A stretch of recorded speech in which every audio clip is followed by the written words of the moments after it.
আসসালামু আলাইকুম। আমি এখন আছি অনেক সুন্দর একটি বাঁধাকপি চাষের জমিতে। দেখুন কপিগুলি বেশ সুন্দর হয়েছে। আসলে চাষিদের পরিশ্রমের ফসল আমাদের এই বাঁধাকপি। দেখেন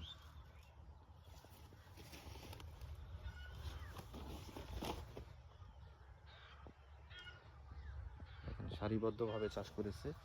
দেখুন বাঁধাকপির পাতাগুলো মোড়াতে শুরু করেছে। আমি আপনাদের কাছ থেকে দেখাচ্ছি।